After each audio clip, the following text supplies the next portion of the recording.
Shalom, selamat pagi Bapak Ibu, saudara-saudara yang dikasihi Tuhan. Sebelum kita memulai pekerjaan aktivitas kita hari ini, mari kita terlebih dahulu beribadah kepada Tuhan. Mari kita bernyanyi.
Mari kita berdoa. Terpujilah Engkau Tuhan Allah Bapa kami yang bertahta di kerajaan sorga, yang setiap saat memberikan kami napas kehidupan, memberikan kami kesehatan, hingga pada pagi hari yang indah ini. Sebentar kami akan mendengar firman Tuhan, kiranya Engkau Tuhan memberikan kami pengertian, hikmat yang dari Tuhan untuk mengerti akan firman Tuhan, agar dapat kami melakukan firman Tuhan di dalam semua aktivitas kehidupan kami. Terima kasih Tuhan, di dalam Yesus Kristus kami berdoa dan mengucap syukur. Amin. Bapak Ibu saudara-saudara yang dikasihi Tuhan, firman Tuhan bagi kita pada hari ini Jumat tanggal 15 Juli 2022 tertulis dalam kitab Keluaran 32 ayat 26. Begini firman Tuhan.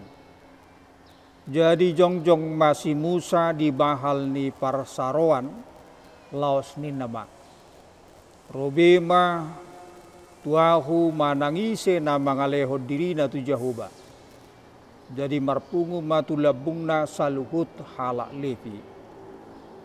Maka berdirilah Musa di pintu gerbang perkemahan itu serta berkata, siapa yang memihak kepada Tuhan, datanglah kepadaku. Lalu berkumpullah kepadanya seluruh Bani Lewi. Demikian firman Tuhan. Bapak Ibu saudara-saudara yang dikasihi Tuhan, ketika kita membaca firman Tuhan ini di ayat sebelum dan ayat sesudah ayat ini, maka kita bisa dapat mengerti dan mengetahui suatu sejarah kehidupan yang sangat luar biasa, di mana bangsa Israel tidak setia kepada Tuhan Allah. Mereka bosan menunggu Musa turun dari Gunung Sinai, maka mereka membuat suatu kesimpulan yang salah. Mereka tidak merasa rugi mengumpulkan segala harta yang berharga untuk mereka bentuk menjadi Allah yang mereka sembah. Saudara-saudara yang dikasihi Tuhan, barang berharga menjadi Allah mereka, menjadi yang disembah mereka. Hal itulah yang membuat suatu dosa yang sangat besar di hadapan Tuhan. Maka Bapak Ibu saudara-saudara, dari firman Tuhan hari ini kita bisa melihat dan mengaplikasikan firman Tuhan dalam kehidupan kita sehari-hari. Israel telah dianggap rusak dan tidak dapat diperbaiki oleh Allah.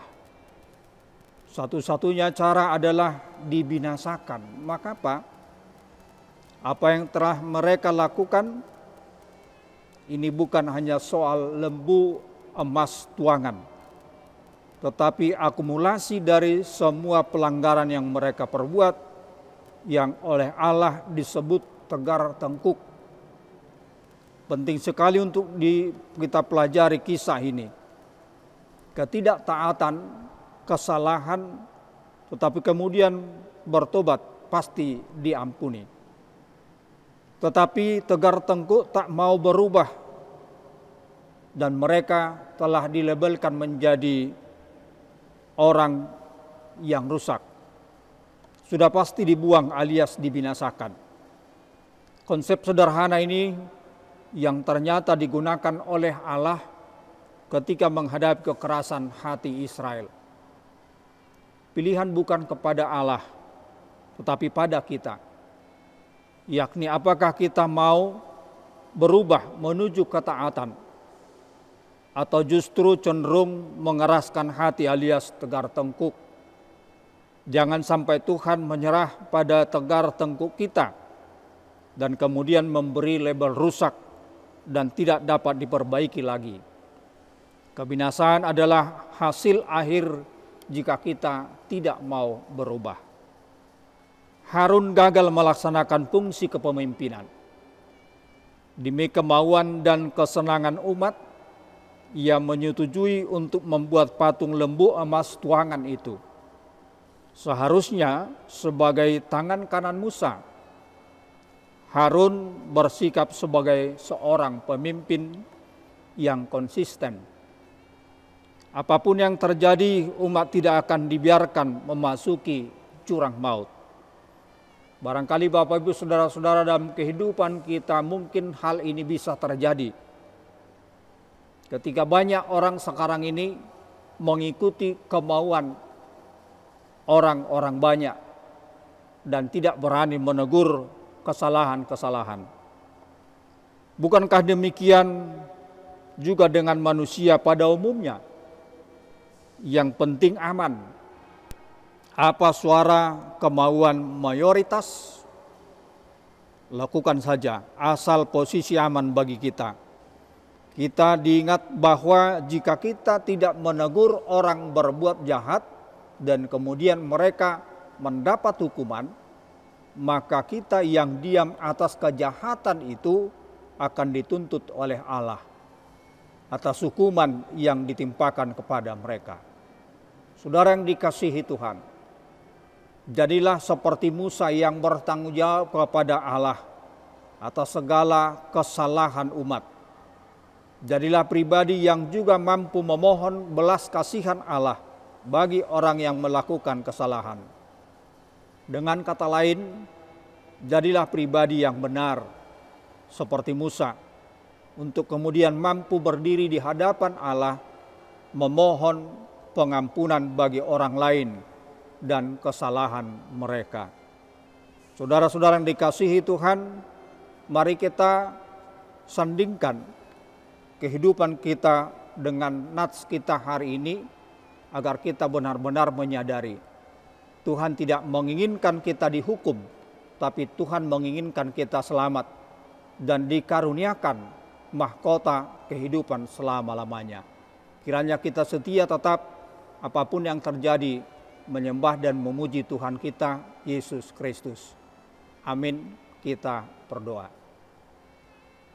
Terima kasih Bapa di sorga atas firman Tuhan yang mengingatkan kami, agar kami tetap setia kepadamu Tuhan, apapun yang kami hadapi.